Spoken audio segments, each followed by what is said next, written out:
तो हेलो, आज हम एक ऐसा टॉपिक डिस्कस करने वाले हैं जो बेसिकली आपको बहुत काम आने वाला है। आपका एमईजी का जो पेपर होगा कल, उसमें 20 नंबर का क्वेश्चन आपको मार्क्सिज्म के ऊपर पक्का मिलेगा। तो मार्क्सिज्म अभी मैं डिस्कस करने वाली हूँ इस वीडियो में। तो मार्क्सिज्म बेसिकली है क्या? मार्क्सिज्म नाम से ही पता चल रहा है कि ये एक कॉन्सेप्ट है जो किसने दिया था, कार्ल मार्क्स ने और फ्रेडरिक एंगल्स ने। ठीक है। अब कार्ल मार्क्स और फ्रेडरिक एंगल्स ने ये कॉन्सेप्ट दिया था बेसिकली एज अ अपोज करते हुए। अब हम कोई भी कॉन्सेप्ट देते हैं तो वो किसी चीज़ को अपोज करते हुए देते हैं, तो उन्होंने अपोज किया था कैपिटलिज्म को। अब उससे पहले आपको ये पता होना चाहिए कि कैपिटलिज्म क्या होता है। तो जब हम कैपिटलिज्म की बात करेंगे तो कैपिटलिज्म एक ऐसा सिस्टम है जिसमें जो मीन्स ऑफ प्रोडक्शन है उनके प्राइवेट ओनरशिप होती है, यानी कि प्राइवेट कंपनियां उनको एक तरह से कंट्रोल करती हैं। जो डिमांड और सप्लाई फोर्सेस है उनका जो कब्ज़ा है वो प्राइवेट कंपनीज़ के हाथ में रहेगा, और उनका जो अल्टीमेट मोटिव होता है वो होता है प्रॉफिट मैक्सिमाइजेशन। इतना आपको समझ आ गया? ये आपको लिखना है। अब ये जो सिस्टम चल रहा था, इससे क्या हो रहा था, जो दो क्लासेस थी हमारी उनके बीच में एक्सप्लॉयटेशन हो रही थी। दो क्लासेस कौन सी थी? पहला था बुर्जुआसी जो वर्किंग क्लास थी, और दूसरा था प्रोलेटरेट जो कि हमारी उससे थोड़ी नीचे वाली यानी वर्कर क्लास थी। अब क्या हो रहा था, इन दोनों के बीच में डिवाइड हो रहा था। कैसे हो रहा था कि जो बुर्जुआसी थे वो बेसिकली क्या करते थे, मीन्स ऑफ प्रोडक्शन को इस्तेमाल करते थे, और जो प्रोलेटरेट है वो सिर्फ अपना लेबर बेच सकते थे उनको। तो एज अ लेबर वो काम करते थे बुर्जुआसी के यहाँ पे खेतों में। तो अब बुर्जुआसी लोगों ने क्या किया, उन लोगों ने उनको एक्सप्लॉइट करना शुरू कर दिया। उनको एक मिनिमम वेज वो लोग देते थे, और वो जो उनकी सरप्लस वैल्यू, अब सरप्लस वैल्यू क्या होती है कि सरप्लस वैल्यू में बेसिकली जो उनका पैसा है, जो उनको पैसा दिया जाता है और उसकी जो चीज़ वो प्रोड्यूस कर रहे हैं उसकी जो मार्केट वैल्यू है उसका डिफरेंस जो होता है वो सरप्लस वैल्यू होता है। तो उनको कम ये मिलता था, जिसकी वजह से उनको लगता था कि उनको बहुत ज़्यादा ऑपरेशन और एक तरह से एक्सप्लॉयटेशन फेस करनी पड़ती थी। तो ये था बेसिक, आपको इतना पता होना चाहिए मार्क्सिज्म पढ़ने से पहले।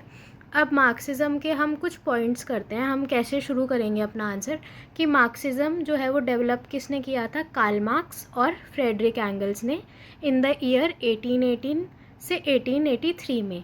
अब इसने किस किस चीज़ों पे फोकस किया है वो आप कैसे याद रखेंगे? क्लास स्ट्रगल, ठीक है, दो क्लासेस में डिवाइड करा, क्लास स्ट्रगल। दूसरा आपका इकोनॉमिक इनइक्वालिटी, इकोनॉमिक यानी पैसों से रिलेटेड जो चीज़ें हैं, मनी रिलेटेड एक इनइक्वालिटी। और जो सोसाइटी है, हाउ सोसाइटी और लिटरेचर जो हैं वो किससे शेप हो रहे हैं? मटेरियल कंडीशन से, यानी इकोनॉमिक कंडीशन से। तो मैंने आपको तीन चीज़ें बताई। पहला, it focused on class struggle. दूसरा, इकोनॉमिक इनइक्वालिटीज़। और तीसरा आपको लिखना है इसमें कि how literature and society are shaped by material conditions. ठीक है। अब पहला पॉइंट आ गया क्लास स्ट्रगल। क्लास स्ट्रगल में आपको सिंपल लिखना है कि जो सोसाइटी है वो दो हिस्सों में बटी हुई थी। एक था बुर्जुआसी, दूसरा था प्रोलेटरेट। बुर्जुआसी कौन थे? जो रिच थे, जो फैक्ट्रीज़ और लैंड को ओन करते थे, उनके ओनर्स थे। प्रोलेटरेट जो पुअर वर्कर्स थे, जो सेल करते थे सिर्फ अपना लेबर। तो इन दोनों क्लासेस के बीच में कन्फ्लिक्ट हुआ। अब इसके बाद आपको लिखना है बेस एंड सुपर स्ट्रक्चर। अब बेस का मतलब क्या है? ऐसी चीज़ें जो ओन, मतलब जो कौन क्या ओन करता है वो सारी चीज़ें आ जाएंगी। मनी कैसे बनता है, इसमें आपके टूल्स आएंगे, ठीक है, लैंडलॉर्ड्स आ जाएंगे, ये सब फैक्ट्रीज आ जाएंगी, ये सब बेस का हिस्सा है। और वहीं जो इकोनॉमिक बेस बनाते हैं, और जो सुपर स्ट्रक्चर है उसमें सारी आपकी इंस्टीट्यूशंस जैसे एजुकेशन, रिलीजियन, कल्चर, लिटरेचर, ये सब हमारा सुपर स्ट्रक्चर में आएगा। अब ये बोला गया कि मार्क्स ने ये बोला कि जो बेस है ना, जो बेस है वो सुपर स्ट्रक्चर को शेप करता है, ठीक है। और जो सुपर स्ट्रक्चर है उसका क्या काम है? फॉलो करना बेस को। समझ आया? Base and super structure. पहला आपको क्लास स्ट्रगल लिखना है, दूसरा आपको बेस एंड सुपर स्ट्रक्चर लिखना है। अब तीसरा आइडियोलॉजी।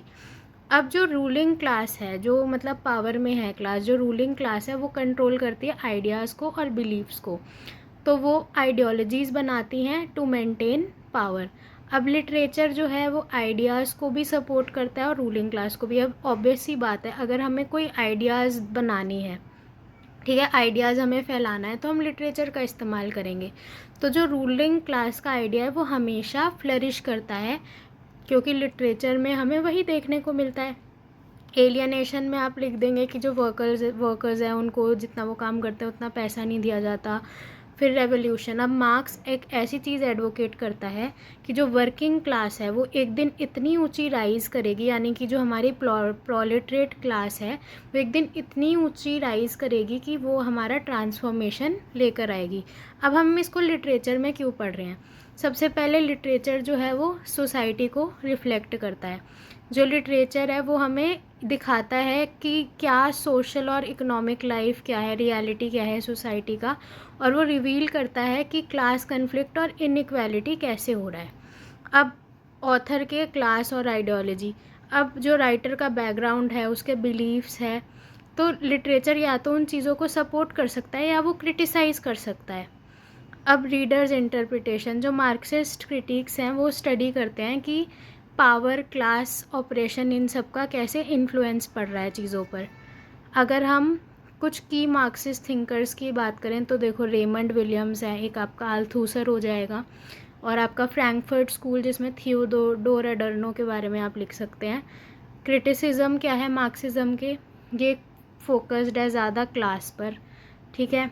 सिंप्लीफाइज लिटरेचर, लिटरेचर को एक तरह से क्लास स्ट्रगल का प्रोडक्ट बनाया है।